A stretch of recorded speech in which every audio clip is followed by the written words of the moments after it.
चर्चा का विषय यही है, यही बिंदु है, यही मुद्दे हैं, और उस पर बात करने के लिए जो मेहमान हमारे साथ जुड़ गए हैं, मैं आपका उनसे परिचय करा देता हूं। हमारे साथ वरिष्ठ पत्रकार श्रवण गर्ग हैं, अमेरिका की डेलवर यूनिवर्सिटी में प्रोफेसर डॉक्टर मुक्तदर खान हैं, जो अंतर्राष्ट्रीय मामलों पर लगातार बोलते रहते हैं।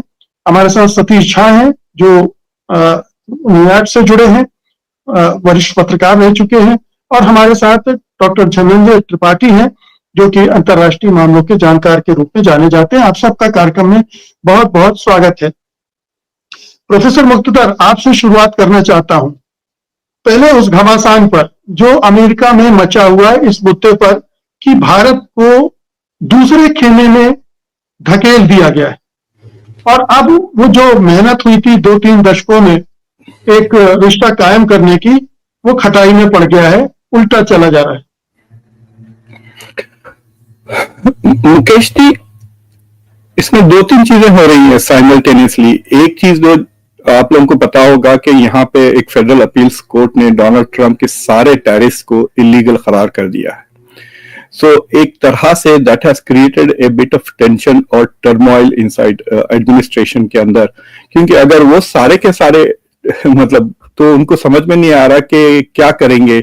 अभी इन्होंने तकरीबन कुछ $300 बिलियन कलेक्ट भी कर लिए हैं टैरिफ में। क्या वो वापस देना पड़ेगा? कैन यू इमेजिन जैसे लॉजिस्टिक्स उसकी, और गोइंग फॉरवर्ड क्या होगा अगर सुप्रीम कोर्ट अगर इसको ओवरटर्न नहीं करता।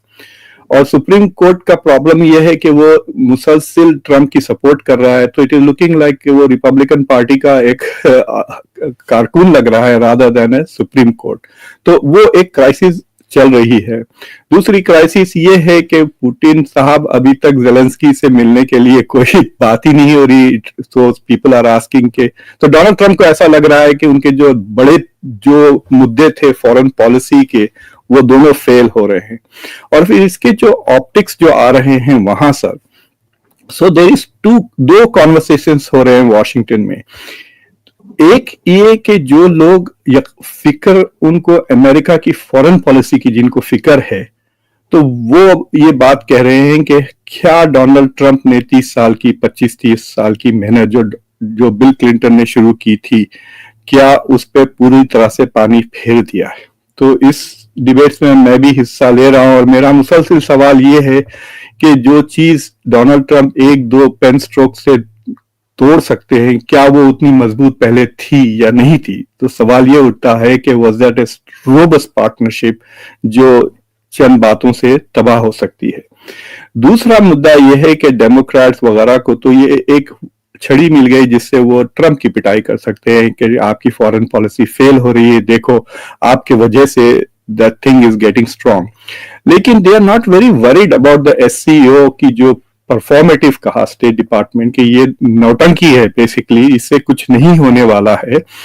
बिकॉज अगर आप देखें जो एससीओ का फाइनल स्टेटमेंट आया, उसमें वही बातें थी जो चाइना हमेशा कहता था कि अमेरिका इज बुलिंग, अमेरिका के सैंक्शंस यूनिलैटरल है और इसलिए इलीगल है, और ये टैरिफ्स भी उसी तरह से इलीगल है क्योंकि it has not been routed through WTO, ये भी यूनिलैटरल है। क्योंकि ये यूनिलैटरल है, ये इलीगल है और बुलिंग है, तो ये तो पहले से ही कह रहे थे Xi Jinping.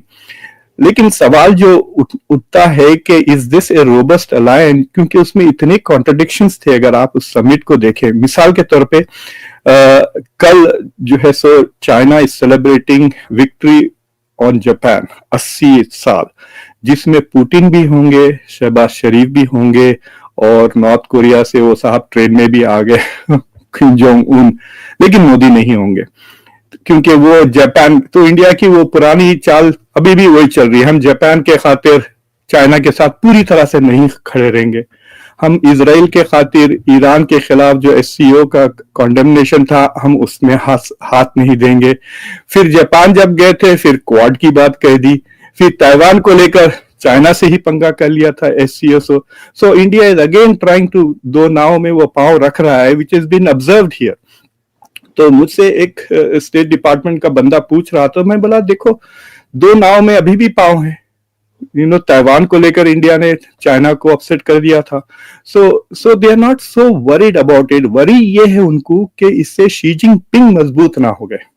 He looks like a stable. जो मैसेज, जो सबसे बड़ी मैसेज जो एससीओ से आई है कि कॉन्ट्रेडिक्टरी स्टेट्स, वहां अजरबैजान भी है, अर्मीनिया भी है, इंडिया भी है, पाकिस्तान भी है, तुर्की और मोदी और अर्दोगान के हाथ मिल गए।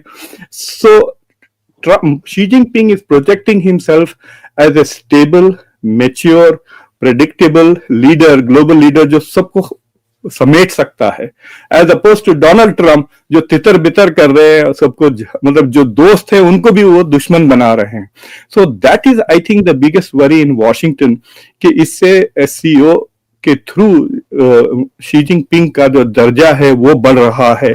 और दूसरी चीज, एक इस पे मैं रुक जाऊंगा ये मुद्दे के बाद, कि देखिए एक पिछले 1-2 महीने से अगर आप मुझसे पूछे तो man of the match Putin है, क्योंकि मतलब वो पिछले 1 महीने में उनको तो दुनिया के 2 सबसे बड़े लीडर्स ने जिस तरह से इज्जत दी है मतलब अमेरिका आके उन्होंने पुतिन, ट्रंप ने उनको रेड कारपेट बिछा दिया, ना सिर्फ रेड कारपेट, उनको सलामी दी B-2 बॉम्बर्स की और F-22 फाइटर्स की। और फिर वो चाइना गए तो वहां पे शी जिनपिंग ने उनके लिए बिल्कुल रेड कारपेट बिछा दिए। So in that sense you could argue कि जो अमेरिका के, अगर आप पिछले 20 साल से जो अमेरिका की नेशनल सिक्योरिटी स्ट्रेटेजी है उसमें वो 2 ग्लोबल चैलेंजेस और 2 रीजनल चैलेंजेस को बताते थे, रशिया और चाइना ग्लोबल, और यहां देखिए वो they are looking like heroes. और जो दो रीजनल थे वो ईरान और नॉर्थ कोरिया को, अब यहाँ पे एक अलग डायलॉग हो रहा है RIC का, but I is not India, it is Iran. सो वो भी एक मुद्दा अमेरिका में काफी परेशान कर रखा है लोग। जी, डॉक्टर धनंजय, ये जो चीन में हुआ, भारत का जाना, ठीक है कि वो उस तरह से मेल जोल नहीं हुआ, लेकिन ये तो हो गया कि अमेरिका के से पलट कर वो चीन और रूस के साथ खड़े हैं, उनके साथ हंसी ठट्टा कर रहे हैं, मिल रहे हैं, समस्याओं को डिस्कस कर रहे हैं, एक पॉजिटिव डायरेक्शन में जाने की बात कर रहे हैं। अमेरिका तो चाहता था कि भारत चीन के खिलाफ उसका मौना बने, लेकिन यहां अगर चीन से किसी तरह की अंडरस्टैंडिंग हो जाती है तो वो जो रणनीतिक खेल सोच रहा था अमेरिका, वो तो नहीं हो रहा है। तो इसकी खिसियाहट, चिढ़ क्या आपको नजर आ रही है अमेरिका में? संबंध बिगड़ने की का कष्ट, दुख वो भी है और ये भी है। देखिए, मेरे ख्याल से ट्रम्प को जो सबसे ज्यादा अप्रत्याशी लगा है वो ये कि उनको लगता था, मतलब उनको कन्विंस थे कि भारत के साथ डील हो जाएगी, और डील का पूरी तरीके से मोर और लेस डिसीजन हो गए थे। लेकिन ऑपरेशन सिंदूर के बाद जिस तरीके की चीजें आना शुरू हुई उसमें थोड़ा से चीजें पटरी से बाहर चली गई, और लगातार जिस तरह के वक्तव्य आए, फिर रशिया को लेके जो प्रेशर बनाया गया इंडिया के ऊपर और टैरिफ और लगाया गया, उससे थोड़ा मामला पेचीदा हो गया। तो एक तो वो चीज है, ट्रम्प को खुद ये अंदाजा नहीं था कि भारत इस तरीके से बाहर चला जाएगा टॉक से, या वो किसी तरीके के डील इंडिया के साथ नहीं ले पाएंगे। दूसरी एक चीज है कि मुझे लगता है कि उनके ऊपर अभी जो प्रोफेसर खान भी कह रहे थे कि एक डोमेस्टिक प्रेशर भी बिल्डअप होना शुरू हुआ है, और जो अपोजिशन पार्टीज हैं वो उनके ऊपर एक प्रेशर बना रही है कि इंडिया के साथ जो उन्होंने कल्टीवेट किया रिलेशनशिप वो फिसलता हुआ नजर आ रहा है। लेकिन अगर आप इंडियन पर्सपेक्टिव से देखें तो मेरे ख्याल से मैं पिछले कई उसमें भी ये बोल चुका हूं कि it is too early to make any concluding remarks on this. ये थोड़ा डोमेस्टिक ऑप्टिक्स भी है इसके अंदर। हमने फॉरेन पॉलिसी को जिस वे से ओवर हाइप्ड किया है अपनी डोमेस्टिक पॉलिटिक्स के अंदर पिछले कुछ समय में, ये थोड़ा सा उससे भी मिलता जुलता चीज है। एससीओ समिट में प्रधानमंत्री का जाना ठीक है, एक अच्छी बात है, और चाइना के साथ बातचीत होनी चाहिए, इसके तो हम सब समर्थक रहे हैं कि बॉर्डर डिस्प्यूट जो है उसको रिजॉल्व होना चाहिए। लेकिन हमें यह नहीं भूलना चाहिए कि पिछले 2 महीने पहले किस तरीके से चाइना के साथ बातचीत हो रही थी। वो आपके फर्टिलाइजर्स को रोकने की कोशिश कर रहे थे, वो आपके जो फार्मास्यूटिकल इंडस्ट्री है, जो इंडिया का एक बैकबोन माना जाता है इंडियन इंडस्ट्री का, उसको थोड़ा डिस्टर्ब करने की कोशिश कर रहे थे। तो मेरे ख्याल से बातें ठीक है वो होनी चाहिए, लेकिन ये मान लेना पूरी तरीके से कि भारत का एक शिफ्ट है ये थोड़ा जल्दबाजी होगा और हमें मतलब मैं 2 महीना तो एक लंबा समय बोल रहा हूं, मई के में ही जब ऑपरेशन सिंदूर के बाद ये तो हमारे खुद के जो सेना के बड़े पदों पे बैठे हुए उन्होंने बोला कि चाइना लगातार इनपुट्स दे रहा था ऑपरेशन सिंदूर के समय में, ये तो ऑन रिकॉर्ड है। तो इन तमाम चीजों के चलते ये मान लेना कि there is a complete shift और वो इतना आसान शिफ्ट होगा, ये थोड़ा जल्दबाजी है। हालांकि एक पॉजिटिव डायरेक्शन में बातें जा रही हैं और भारत और रशिया का जहां तक संबंध है वो तो कभी बिगड़ा ही नहीं था उस तरीके से। मतलब कुछ रशिया की अटकलें थी, कुछ प्रॉब्लम्स थी कि भारत अभी यूरोप से डिफेंस इक्विपमेंट्स खरीद रहा है, अमेरिका की तरफ जा रहा है, लेकिन आप देखिए यूक्रेन वॉर में भी भारत की तरफ से जो पोजीशन थी वो मोर और लेस रशिया के साथ ही देखी गई है। तो ऐसा कोई नई चीज इसमें उभर के आ गई हो मुझे नहीं लगता। एक ये था, थोड़ा सा अलग बात ये थी कि जो पूरा टैरिफ लेके जो विवाद चल रहा है अमेरिका के साथ, उसमें नरेंद्र मोदी का वहां पर जाना और शी जिनपिंग के साथ बातचीत होना, उनके विदेश मंत्री का यहां पर आना और काफी सारे, तो ये थोड़ा पेस हो गया, ये थोड़ा तेजी के साथ चल रहा है और इसलिए इस पे बहुत सारी बातचीत चल रही है।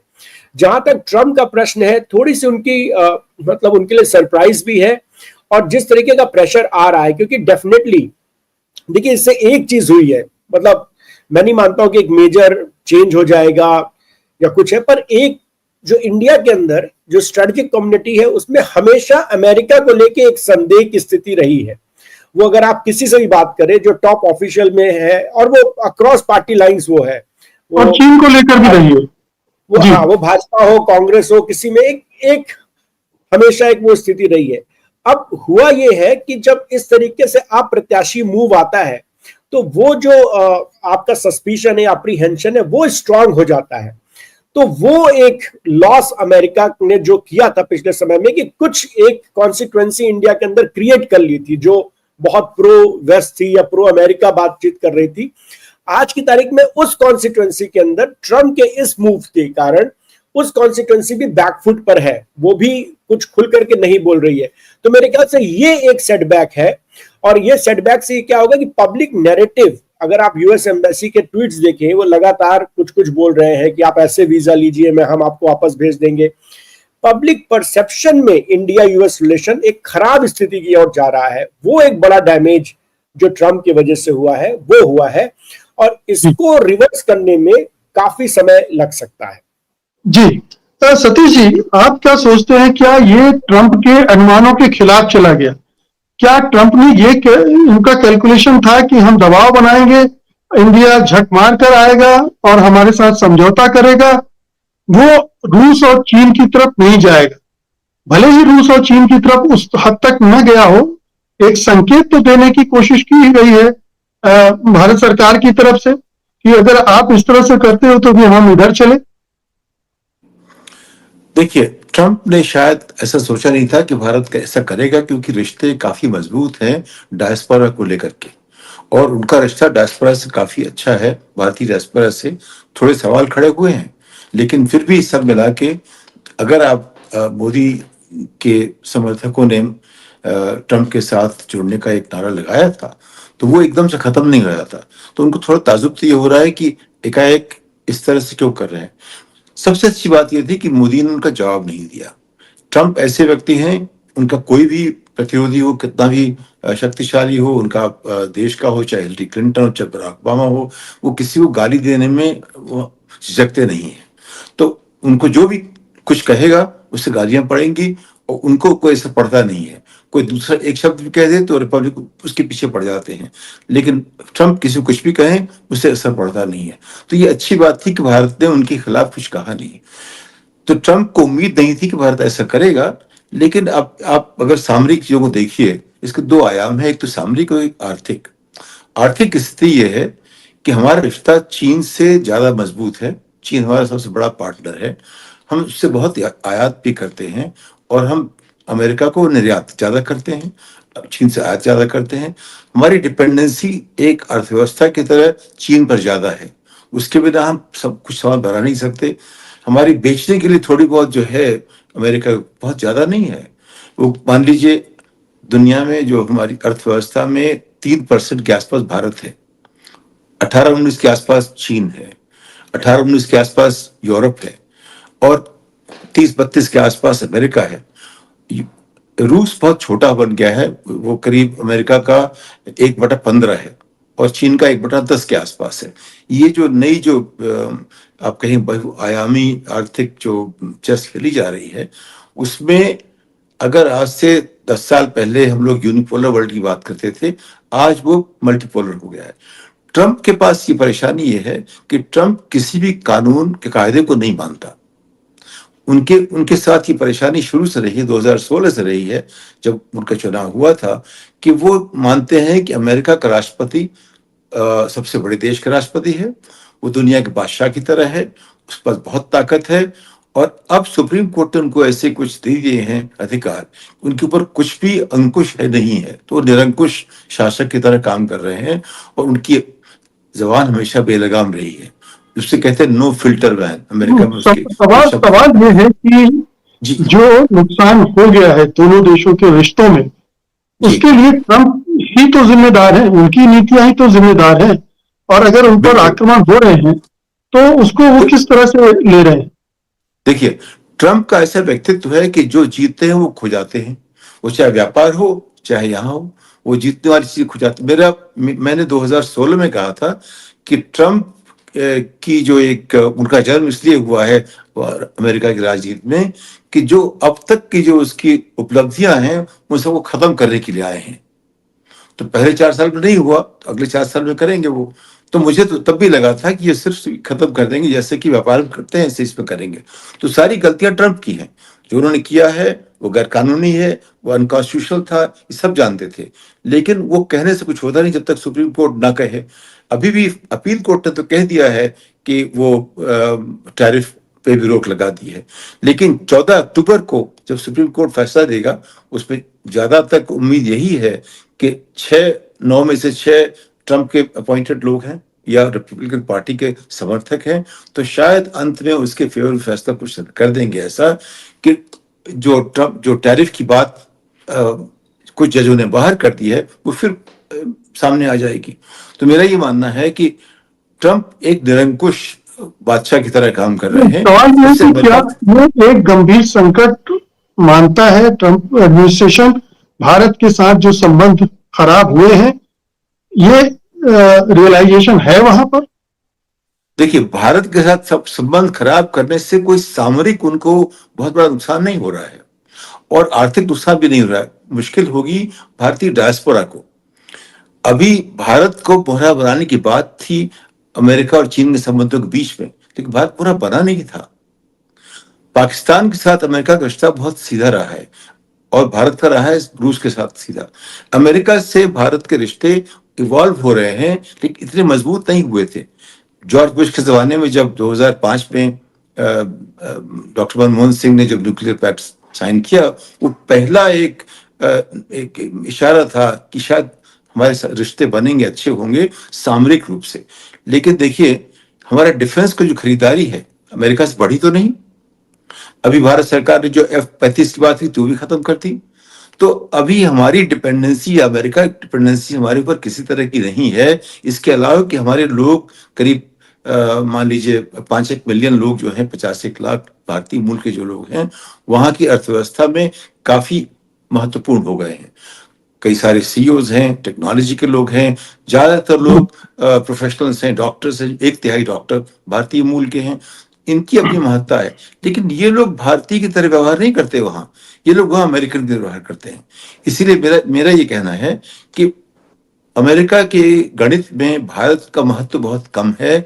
उसके गणित में ज्यादा इंपॉर्टेंट इजराइल, सबसे ज्यादा इंपॉर्टेंट इजराइल है। दूसरा, रूस के साथ उसका रिश्ता कैसा बनता है, और चीन के साथ उसके जो है, अमेरिका ने चीन को बनाया है 1971 से। उसकी जो पाइपलाइन है, सप्लाई की पाइपलाइन जो है, उसको डिस्टर्ब नहीं कर सकते हैं वो। उसमें कुछ झड़प होगी, कुछ फुलझड़ियां छिड़ी जाएंगी, लेकिन उसको खत्म नहीं कर सकते। ये बात लड़ाई की भी नहीं है।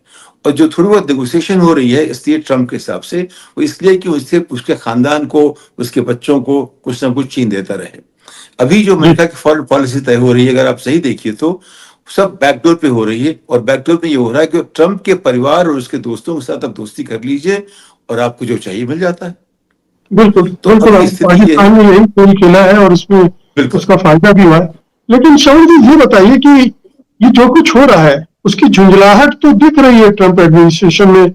उनके जो सलाहकार हैं पीटर नवारो तमाम तरह के उटपटांग किस्म के बयान देते जा रहे हैं। जेडी वैंस का ले लें, ट्रंप के बयान भी दिखते ही एक खींच है कि ये शिफ्ट पूरी तरह न हुआ हो, आंशिक रूप से हुआ हो। भारत का चीन और रूस की तरफ आरआईसी की बात हो रही है, नए वर्ल्ड ऑर्डर की बात हो रही है, एससीओ और ब्रिक्स को मिलाकर भी देखा जा रहा है। ये ट्रंप ये सब तो नहीं चाहते थे। देखिए, मेरा चूंकि दो लोग यहाँ अमेरिका से हैं, एक फॉरेन पॉलिसी के एक्सपर्ट हैं, इसलिए मैं मान के चल रहा हूँ कि ये लोग जो कह रहे हैं ठीक कह रहे हैं। मेरा ये मानना है कि ये दुनिया के लिए बहुत बड़ी घटना है और पूरी दुनिया बौखलाई हुई है, पूरा यूरोप अमेरिका बौखलाया हुआ है। इसमें मामला ट्रंप का नहीं है। ट्रंप ने तो जो किया है मैस वो कनाडा के साथ भी किया है, मेक्सिको के साथ भी किया है, यूरोपियन यूनियन के साथ भी किया है। उन्होंने किसी को स्पेयर नहीं किया है। तो इंडिया कोई एक्सेप्शन नहीं है कि इंडिया को टारगेट, ये जो 25% एक्स्ट्रा पेनल्टी जो लगाई है रूस से तेल खरीदने को लेकर, ये ज़रूर इम्पोर्टेंट इसलिए है कि ट्रंप की चली नहीं यूक्रेन के मामले में। अगर वो चल जाती, रूस के खिलाफ सैंक्शंस खत्म हो जाते, तो फिर आप भारत का और रूस का जो संबंध है उस पर ट्रंप को कोई आपत्ति नहीं होती।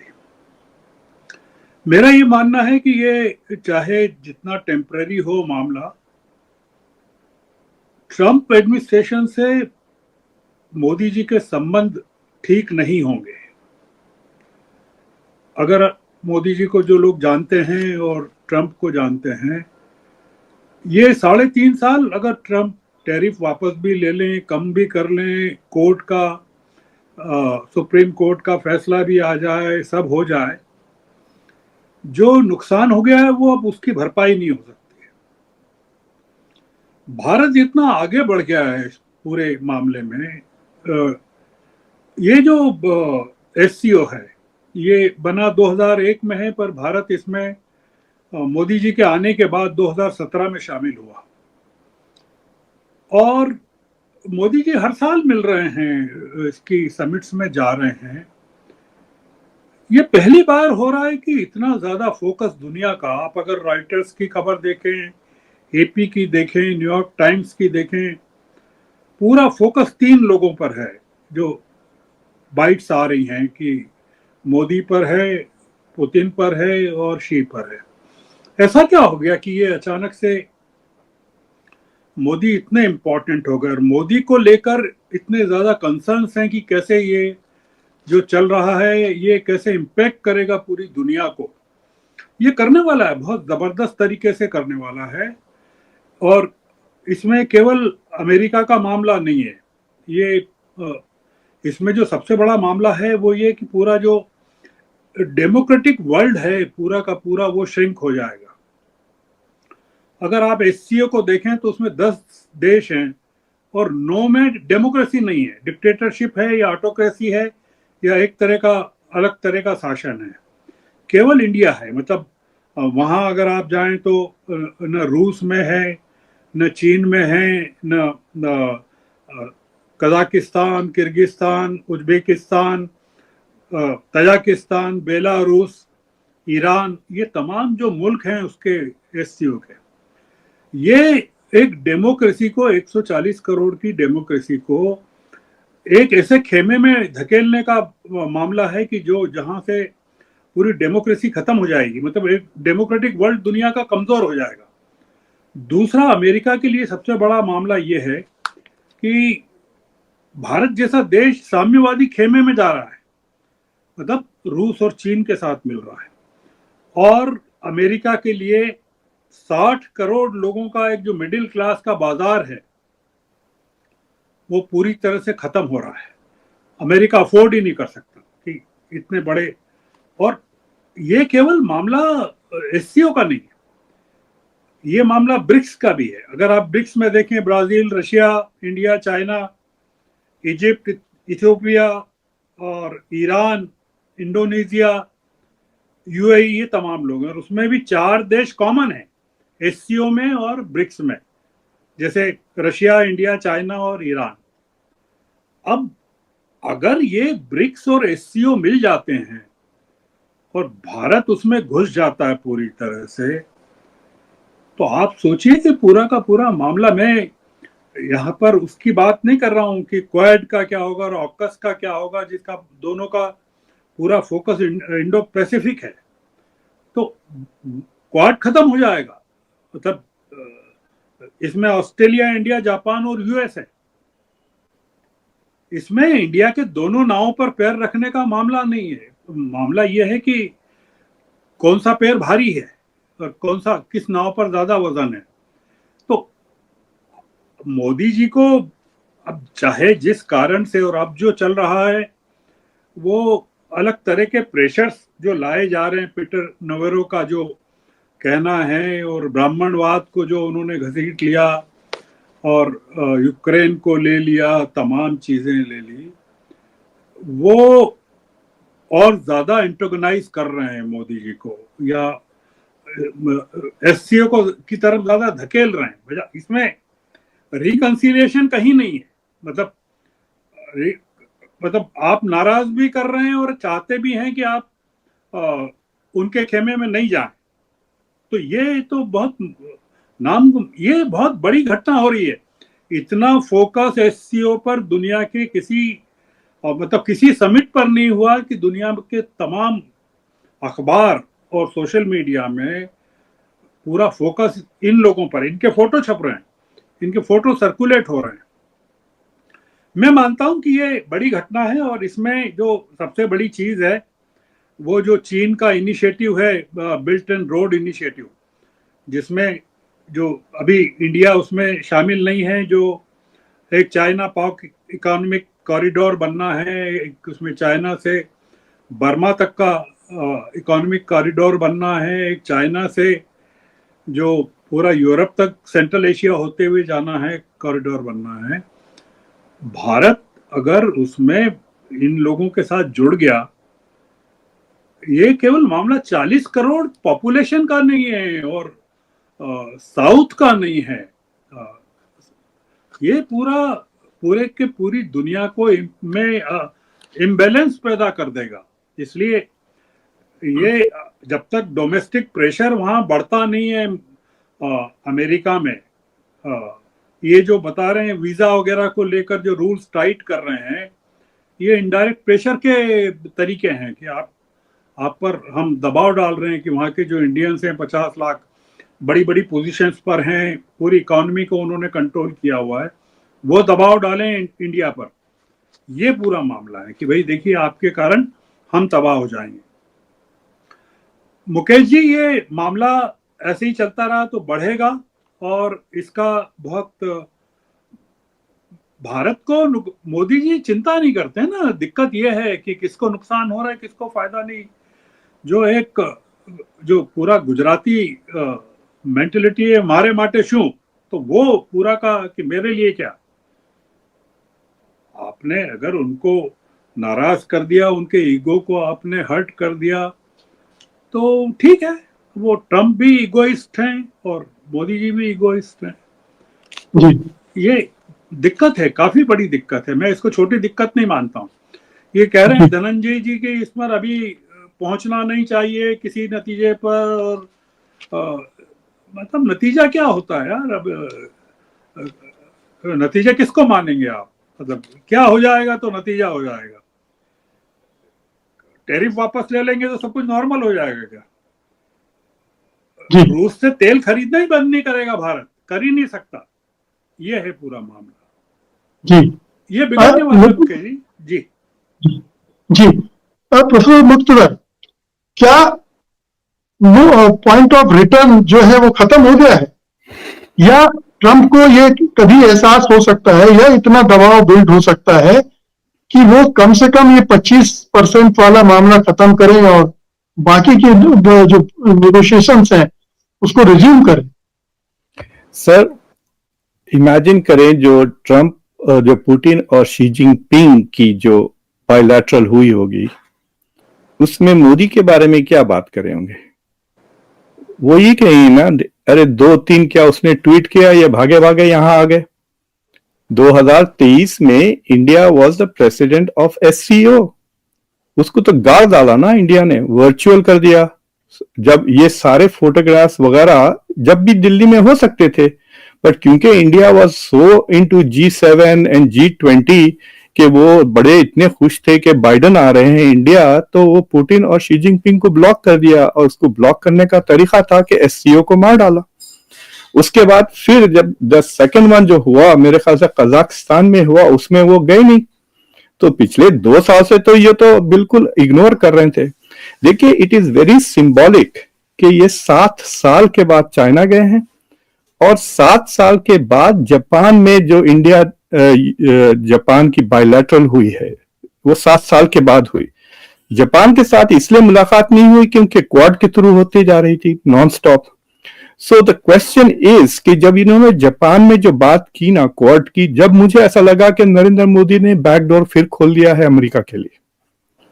और अगर शी जिनपिंग मुझसे पूछे तो मैं बोलूंगा, देखो यार, जिस दिन वो 25% टैरिफ कम करते हैं, ये भाग जाएगा फिर पिछले के डोर से वापस क्वाड को, क्योंकि जो आरएसएस और जो बीजेपी और इंडिया की जो राइट विंग है, it is very much committed to the US. और यहाँ पे जो डेवलपमेंट हुआ है डायस्पोरा का, ऑपोजिशन बहुत कमजोर है। सबसे ज्यादा पावरफुल एचएसएस है, जिसको वो आरएसएस का जो अमेरिका में ब्रांच है, they are the ones who mobilise to a great extent. और वो नहीं चाहेंगे कि ये रिश्ता खराब है, लेकिन there are some things which have changed. मैं कहता हूं ना कि मुझसे पहली सी मोहब्बत मेरे महबूब न मांग वाली बात हो गई है। आपको पता है पिछले 2-3 दिन में ऑस्ट्रेलिया में जो एंटी इमिग्रेशन रायट्स और प्रोटेस्ट हो रहे हैं, दे आर टारगेटिंग इंडियंस। और डोनाल्ड ट्रंप ने जो सोशल ट्रूथ पे जो पोस्ट किया था कि इंडिया ने, it was a very vague statement. He says India has reduced tariffs to nothing, कहा उन्होंने। तो मुझे लगता है कि लेट्स अज्यूम कि ही इज नॉट लाइंग, तो what I think India has done कि ये कहा होगा कि देखो, एग्रीकल्चर और डेयरी को छोड़ दो, बाकी की जो चीजें हैं उस पे हम we will bring it down from 100s to 10s tariffs. मेरे ख्याल से इस तरह उसने कहा, इसलिए डोनाल्ड ट्रंप ने नथिंग कहा इंस्टेड ऑफ सेइंग जीरो पे वो फंस जाते थे। So India is still negotiating, that is the point I am trying to make कि अगर 25% डोनाल्ड ट्रंप निकाल देते हैं टैरिफ्स, या ठीक है वो रशिया वाला रख के जो 25 रेसिप्रोकल टैरिफ है उसको वो कम कर देते हैं 10-15% से, तो क्या इंडिया विल अज्यूम कि they are going back to Quad? But damage तो थोड़ा तो पब्लिक ओपिनियन के खिलाफ हुआ। और वो ट्रूथ सोशल का जो पोस्ट था, उस पे जो मैगा क्राउड है, जिसको इंडिया के राइट विंग समझती है कि हमारा नेचुरल एलाई है, उन्होंने जो एंटी इंडियन बातें की थी, दैट इज द वरीसम। देखिए, मोदी के खिलाफ बोलते हैं it's not a big deal, वो कल रिटायर हो जाएंगे 17 सितंबर को, या नहीं हार जा सकते इलेक्शन। इंडिया जैसे मुल्क में तो दिसंबर में इंशाल्लाह मिड टर्म भी हो जा सकता, हु नोज, राइट? तो so he is not that important. जो डैमेज इंडिया के इमेज को हो रहा है, इंडिया के सॉफ्ट पावर को हो रहा है, इंडिया के डायस्पोरा को हो रहा है, which is a big asset, वो इज प्रॉब्लमैटिक, जहां तक नेशनल सिक्योरिटी को हो या ना हो। दूसरी चीज ये है सर कि जो इंडिया की जो देखिए, इंडिया हमेशा कहता एक है, लेकिन उसे थोड़ा, for example during the non aligned movement, India हमेशा अपने आप को नॉन अलाइन करता था, लेकिन टोटली अलाइन था विद सोवियत यूनियन। सारे के सारे हथियार वहीं से आते थे, we were completely aligned with the Soviet Union. अब वो जो उन्होंने मल्टी अलाइनमेंट की इन्होंने जितनी बात की है, उसमें पिछले 7 साल में India completely move towards the west. 70% Russia के हथियार लेते थे वो। Don't you think that Russians are a bit upset about it कि आप डिवर्सिफाई करके धीरे धीरे यू आर डंपिंग अस? मतलब आई मीन, इतने तो बेवकूफ तो नहीं है ना रशियन के, उनको समझ में नहीं आ रहा कि India steadily reducing its dependence on Russia, moving towards Israel, France और अमेरिका की तरफ। तो I am sure that they are very concern. लेकिन जो सिग्नल इन्होंने शी जिनपिंग को दिया है वो ज्यादा खतरनाक है देन अमेरिका को. People in India are distracted by the signals जो SCO is sending to America. I think the real signal जो इन्होंने शी जिनपिंग को भेजा है कि आप हमारे खिलाफ जंग भी लड़ लें, हम उसको नजरअंदाज कर देंगे. ऑपरेशन सिंदूर पे जो चाइना ने किया है पाकिस्तान के साथ मिलकर, वो तो उसको तो ऐसा जैसा कि हुआ ही नहीं. It has as if it has not. Wang Yi के विजिट में कोई डिस्कशन नहीं हुआ. वांग यी की मुलाकात मोदी से हुई, उस पर कुछ नहीं कहा इन्होंने. यहां पे गए शी जिनपिंग के साथ कुछ नहीं. So it is as if China can do whatever it wants, but India China की तरफ ही रुक, because there is no option. तो उसमें आई थिंक व्हाट इंडिया की जो पॉलिसी मेकर्स है, they need to ask to serious question कि ये जो मल्टी अलाइनमेंट की जो पॉलिसी परस्यू करती, इज इट हेल्पिंग इंडिया? इसके वजह से आप RCEP के भी मेंबर नहीं बने. Because you want to have legs in both the boats, you are not going anywhere. दूसरी चीज ये है कि ये जो स्ट्रेटेजिक ऑटोनॉमी की बात करते हैं, मैंने फ्रंटलाइन मैगजीन में एक बहुत तफसीलन इस पे लंबा आर्टिकल लिखा था कि ये स्ट्रेटेजिक ऑटोनॉमी नहीं है, ये स्ट्रेटेजिक डिपेंडेंसी है. आप या तो अमेरिका पे डिपेंडेंट है या तो चाइना पे डिपेंडेंट है. मैं आपको एक छोटी सी मिसाल देता हूं, उसके बाद आई विल स्टे क्वाइट. ये जो सोलर सेल्स जो इंडिया एक्सपोर्ट कर रही थी, उस पर 64% की टैरिफ लगी है. देखिए 50% इज ऑल्सो मिसलीडिंग. कई चीजों पे 60-65 के ऊपर टैरिफ लग रहे हैं. तो जो इंडिया पहले तो जो सोलर सेल बन रहे हैं इंडिया में, वो बन नहीं रहे हैं, वो असेंबल हो रहे हैं. जैसे लेगो के पीसेस होते हैं ना, पीसेस आप चाइना से ला रहे हैं, उसको जोड़ रहे हैं, उस पर थूक पॉलिश करके आप अपना ब्रांड लगा रहे हैं, फिर वो अमेरिका को भेज रहे हैं. अब अमेरिका से 64% लग गया, तो आप जो बीच के मिडिलमैन हैं, you are like lost between China, जहां से आप सप्लाई ले रहे हैं, और अमेरिका. तो that is the exact metaphor कि India is dependent on these two super powers, not independent of them. इसलिए इंडिया की फॉरेन पॉलिसी इतनी कंफ्यूजिंग है लोगों के, because they talk as if they are independent. क्योंकि अगर इंडिपेंडेंट होता इंडिया, तो इतना तेजी से दौड़ के भागने की जरूरत नहीं थी चाइना की तरफ. They could have waited to see कि 3 महीने में अमेरिका और चाइना के बारे में क्या आउटकम होता है. देखिए, लेट्स से कि इंडिया और करीब चले जा रहा है चाइना के एंड 3 महीने में. 3 महीने के बाद ट्रंप का पंगा हो जाता है चाइना के साथ, क्योंकि वो negotiations are not going the way he wants. Then he will turn against China. फिर वो क्वाड वाली लॉजिक ठीक हो जाएगी ना.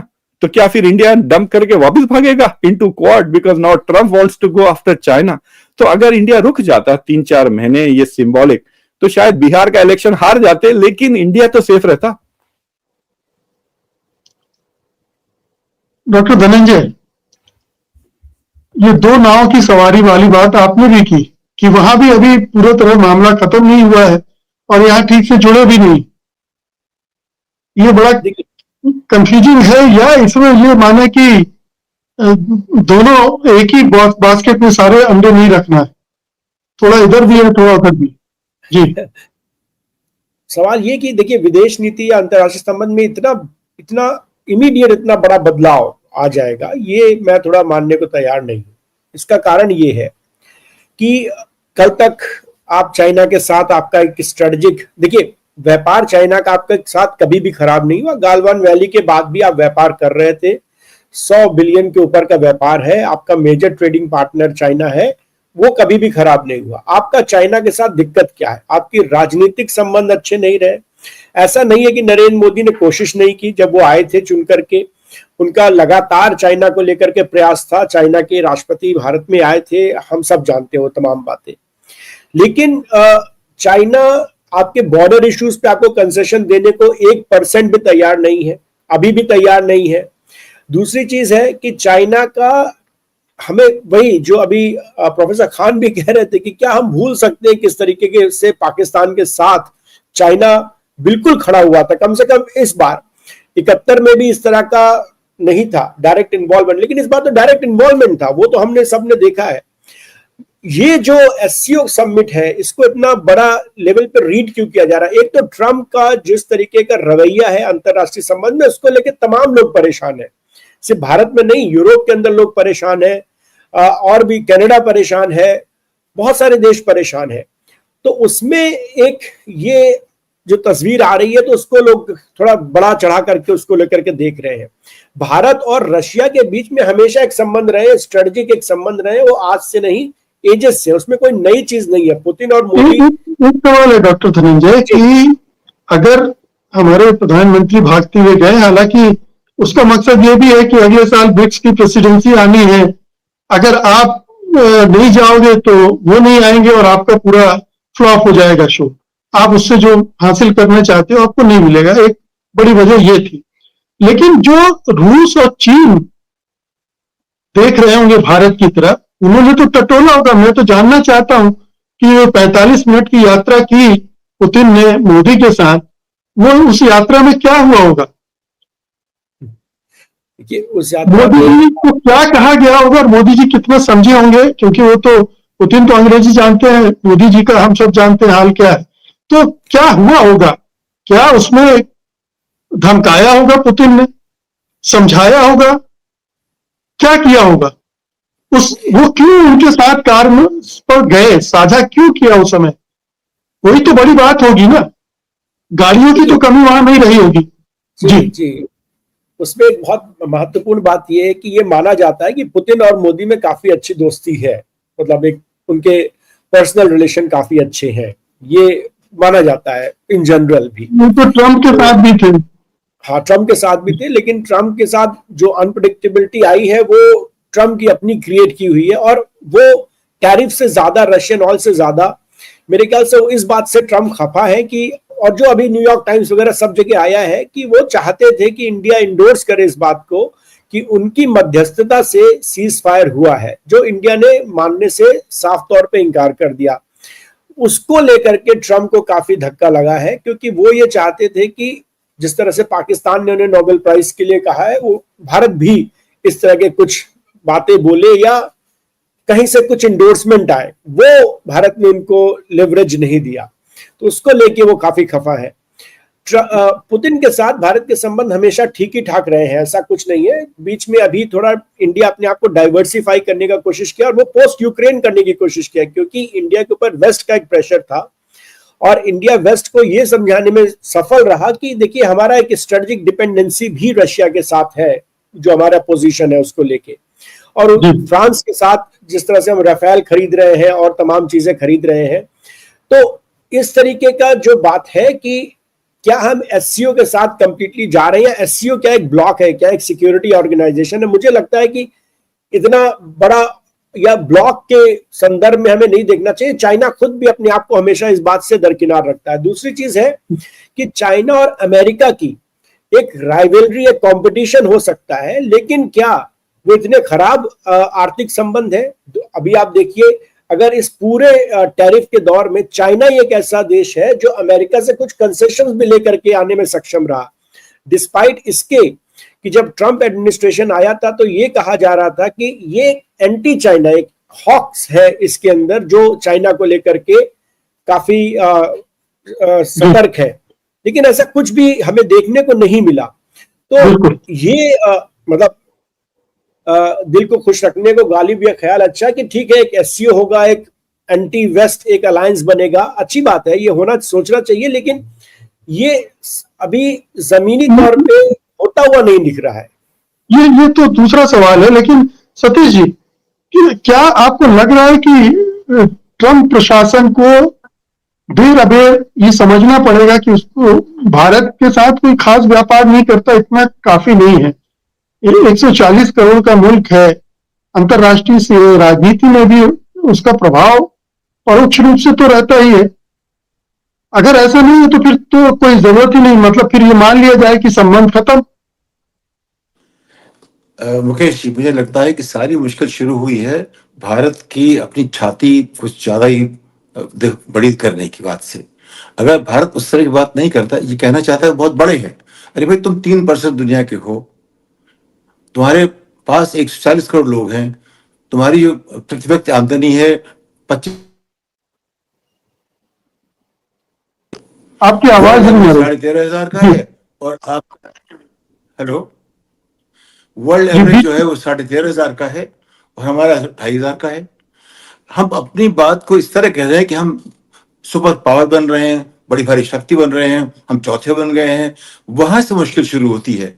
अगर आप इतना दम्भ न दिखाओ और इस पॉलिसी को पर्सनलाइज मत करो, व्यक्तिगत मत करो। मुश्किल भारत की हुई है जब हमारा प्रधानमंत्री लोगों से प्रोटोकॉल के खिलाफ जाके चिपक जाता है, वहां से शुरू होती है मुश्किल।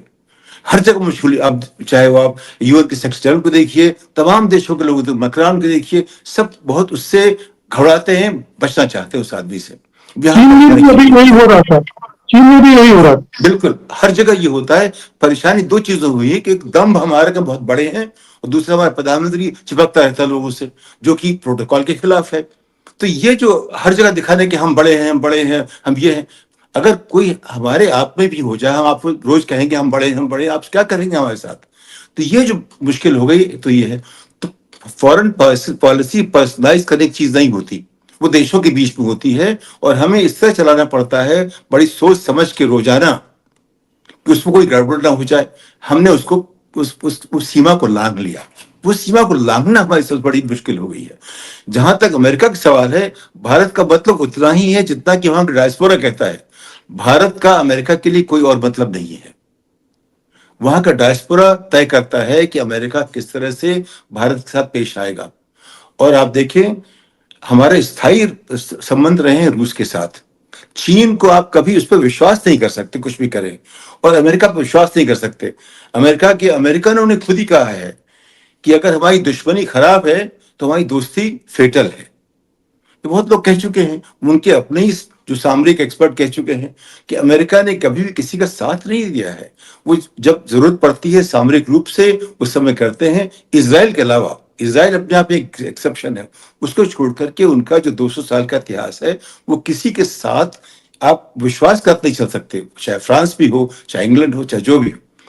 तो इसको हम मानना पड़ेगा कि हम इस ऐसी स्थिति में कैसे पहुंचे हैं। उसे पिछले 11 वर्ष में भारत में कोई विदेश नीति रही ही नहीं है। भारत विदेश नीति खराब होना तब शुरू हुई जब हमारे विदेश मंत्री जाके बाहर, आप क्या है